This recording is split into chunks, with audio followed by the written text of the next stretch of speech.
and they started a small hedge fund together, and they were searching out this crazy guy who used to walk around the floor asking for what the imbalances are for the close, and that was me, right? And I used to do it every day, and I'd scream into a phone, and they found me, and we developed a relationship, and we've been trading together.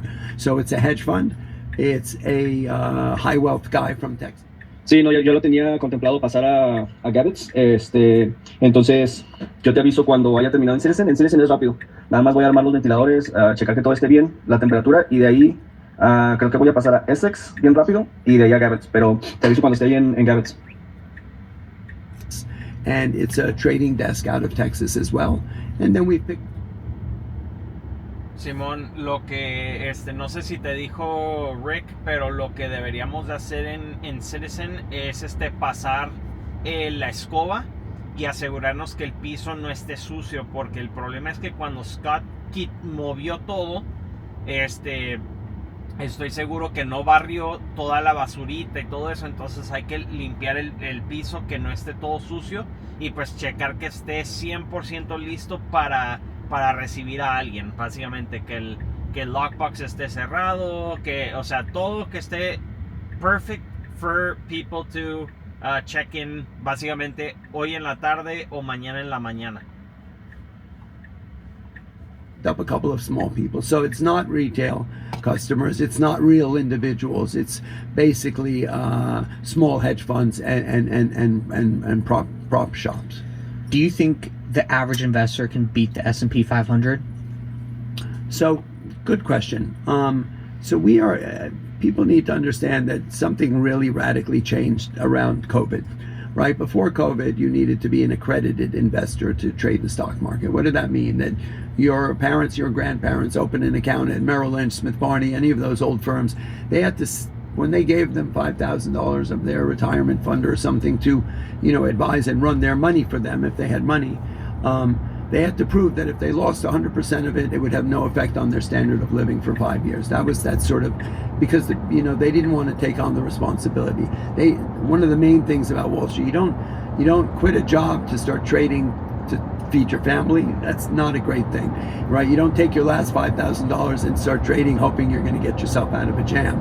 Usually it's disposable income that one puts into the market. So when COVID came along, Webull, Robinhood, it suddenly went from a very exclusive, not inclusive place, Wall Street, where most people were not had access to it, to basically everybody, where with Robinhood and Webull and a couple of the other firms, TD Ameritrade, anybody with an iPhone and $100 could suddenly trade the stock market. The accessibility was wide open. Everybody was invited to the party. Okay, and there was this 50 million plus was a number that people threw out of all the new retail people who came. And think about it, we were COVID, sheltered in place, locked at home, everybody got a little stimulus check, Reddit popped up, Wall Street Bets came around, the meme phenomenon happened, all eyes were on Roaring Kitty, all eyes were on Wall Street, right? It suddenly from out of nowhere, the whole world was looking at Wall Street, right? Stocks like GameStop going from 2 to 483, back to 3, Rivian, all that, everybody wanted a piece of it, and they suddenly had access to it, right? And so they created this new, sort of a whole new generation of young traders that came along. I think 80-90% of the people who came around that time blew themselves up 100 times over. Yes, they said stocks should go to the moon, and I always said to them, nobody got broke taking a profit. Sell that stock, and sure enough, it didn't go to the moon. It went from 483 right back down to 2. But what's come out of that is a new generation of incredible young traders. Right, I work for a firm called Apex Trader Funding. They're a simulated trading prop shop. They give accessibility and funding to people who couldn't have access to the market to trade. I've seen now a new generation of young people, 18 to 25, day trading the stock market, who have become so successful. You have to realize that the people who are day trading the market now are coming out of the video game generation.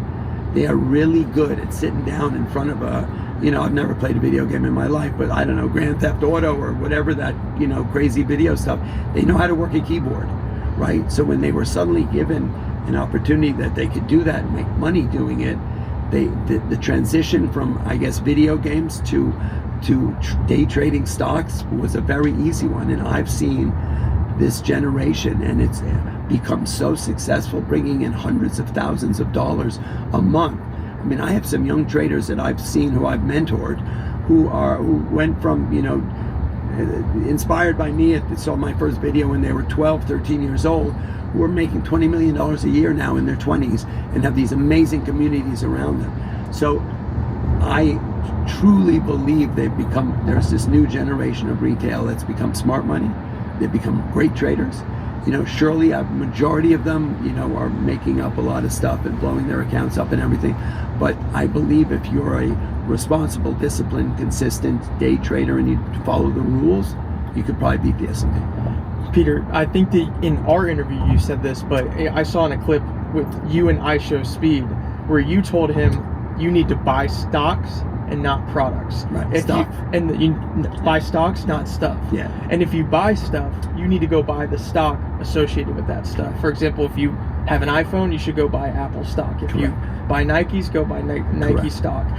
Break that down, and maybe any other tips that you have for just young people who are wanting to get into investing. You said Robinhood, Robinhood, Webull, like all these new apps have opened up for the retail investor to be able. You could take $100 and start, trading. And so, like for you, like what would your message be to that young retail investor who's just getting started today? Gotcha. So thanks for that question as well. So the iShowSpeed thing, there was a gentleman who was a market maker on the floor who's that's his line, invest in stocks, not stuff. And I've never taken credit for it. I have a bigger platform than he, and so I love getting across that message. The concept behind it is this: we are now, you guys, and I consider myself a young generation person, are the greatest consumer generation of all time. We are incredible loyal brand customers, right? I always, when 13, 14-year-olds ask me, like, what should I invest in? I say, walk down the corridor of your high school and ask everybody, check out what sneakers they're wearing, what phones they use, what computers they're on, what they do in their spare time, what social media they're on. And then go out and buy one share of every one of those things, because you're going to get probably Nike. Nike's not always performed as well as some people would like, but it's still a great company.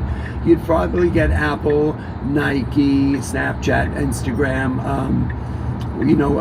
maybe a little bit of betting, stuff like that. We are loyal to our brands. I mean, I know I am, I have the same kind of phone all the time, the same kind of clothes all the time. I do things like that. And so the idea behind it, the mindset behind it is, if I am so loyal to a brand that I love it, think about this. If every time the iPhone, which is how I was able to get across to iShowSpeed, and he was spectacular. I said, so every time the new iPhone comes out, do you get it? And he said, absolutely. And I said, even if your iPhone 16 is not broken, you get the 17? He goes, yeah, of course. Obviously he's a wealthy kid, but everybody does that. They want the next iteration because it's got a better camera, better this, better this. And I said, well, just imagine if you go back a little bit and instead of, jumping to the next iPhone, you went out and bought 5 shares of Apple stock with that $1,000, right? It's $250 a share. You instead of spending $1,000 on a new phone, you wait some time and buy Apple shares, right? It's just understanding that you love the product. It's being made by that company. So if you're thinking about investing and growing some kind of a portfolio, then you go out and buy the stock, because we should be buying stocks that we are familiar with, that we like the company, and that are in good condition. And normally the Apple's, obviously, no recommendation, I'm not an advisor, but it's a great company, one of the greatest companies of all time. And so the idea is that, if from iPhone 1 to now we're at 17, if I surely don't want to sit around with an iPhone 1 still, but think about it. If I bought 5 shares of Apple every time a new phone came out and kept my phone, right, I would now have probably, 20 to 25 shares of Apple, which is probably worth tens of thousands of dollars, as opposed to a drawer full of old broken iPhones. So it's the mindset that instead of going out and just buying something, we love to buy things. Think about Instagram. I do it. I'm a terrible culprit of this. I see something I love, scrolling at 2 o'clock in the morning. I see something, not only do I buy it, but I pay an extra $25 to have it delivered to me yesterday. And so think about all that money. There's a number out there, and I think I told it to you in your first interview with me, that if at the age of the S&P 500 is a basket of 500 stocks that kind of give you a wonderful footprint of tech, consumer staples, a little bit of everything. You know, Shake Shack, you love burgers. Madison Square Garden, you love basketball. Go Knicks.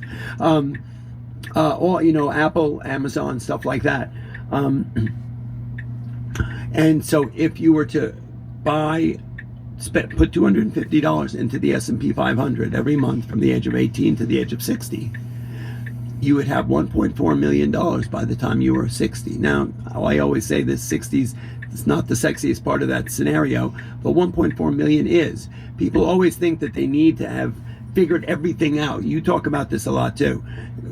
You don't need to have everything figured out to do something, right? To start something, right? You're just waiting around, wasting time. Gary Vaynerchuk also says that also.